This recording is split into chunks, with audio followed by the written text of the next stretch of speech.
After 2 years of working in the support room for a large hosting software company, I've learned that many new hosting clients are confused about the difference between a cPanel and a WHM, also known as a Web Hosting Manager panel. In this short video, I'm going to explain the difference between the two. All right, let's start by talking about the WHM panel. If you have what's normally referred to as a reseller's account at your hosting account, then you have a WHM panel. And the WHM panel, the Web Hosting Manager panel, is basically a storehouse. If you consider it as a file cabinet for your domains. In other words, if you're setting up a file cabinet, you'd have folders in there that would hold individual files, and some files would be bigger than others. So in order to set up your file cabinet, you'd make some file hanging folders larger than others so it would hold more paperwork, more paper. You do the same thing in your Web Host Manager. In another video, I'll show you how to do that, and what you do when you first get your account, you first log into the WHM panel, you're going to set up a package. And you can have various packages. You can use one package for all your domains, or you can have various packages for each domain. And what the package does is it allots a certain amount of disk space, which is the amount of space you have to put websites, blogs, scripts, audio, video files, that sort of thing on a particular domain. And then you also set the bandwidth. That's the amount of traffic you can have coming back and forth from your site. You do that by setting a package. Now once you've done that, then you add your domains, and you do that by clicking on create a new account, and in another video I'll show you how to do that, where you create a new account by adding each domain. Now once you add your domains to the WHM panel, that's pretty much what you're going to do in the panel. In other words, you don't work in this panel. One thing you will do in this panel, and that is you can change your passwords for well, first of all, let me say that after you click on list accounts, all your domains that you have would be listed here. And you see I've blurred out a lot of information, unfortunately, for privacy, but each domain would be listed, and next to the domain will be the username, the IP address, and the contact email and information like that. And one thing you will do in here frequently is change the passwords, and you'll do that by clicking on the little plus sign next to the domain, to the left of the domain. Before we go there, let me just show you. Here's where you add a package. Simply by clicking this link, it'll open up a box, and then you can set the parameters you want for your package.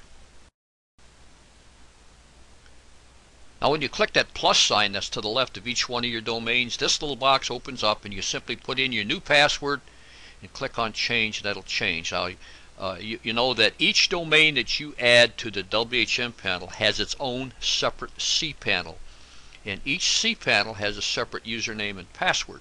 And from time to time you may want to change the password for that individual domain, and this is the procedure you'll use to do that. Another mistake I see new hosting clients make with a WHM panel is they try to access the cPanel for a particular domain by clicking this little icon under cPanel. And in fact, that will take you into your cPanel. However, you will not be able to make any changes in that cPanel. The reason for that, WHM panels are actually set up so that you can host domains for other people if you want to. You can in fact run your own little mini hosting company.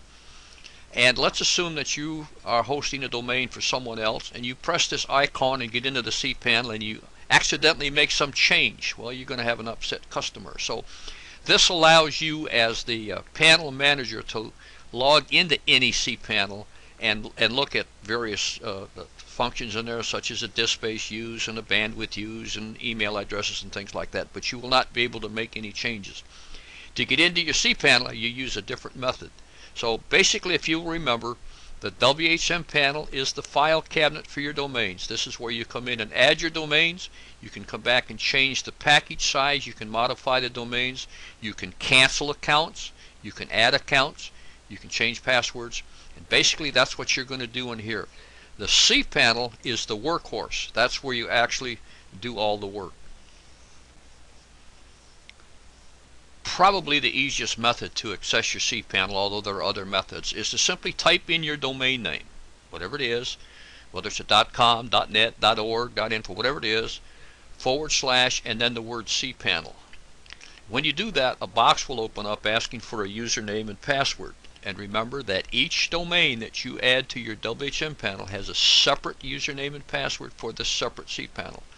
So you can't use the same username and password to get into each one of your domains unless you set it up that way, and you should not do that because that makes it awful easy for hackers to find you. Okay, in other words, if you're using the same domain and or the same password on each domain, if someone finds that password for one domain, they have access to all of yours. So all you do is type in your domain, whatever it is, / cPanel, and then use the username and password to log in.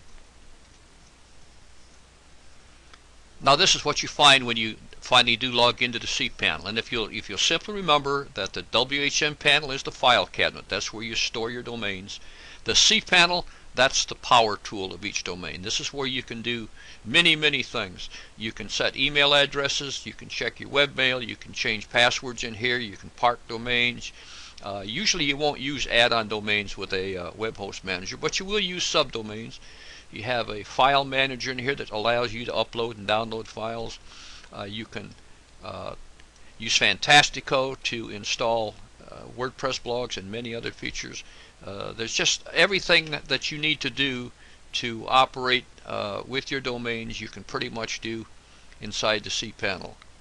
And remember again that each domain you add to your to your WHM Manager panel will have its own cPanel, its own username and password. If you can just remember those two things, it will make your life a lot easier as you learn how to find your way through the WHM and the cPanel. I hope this helped. Thank you for watching this video.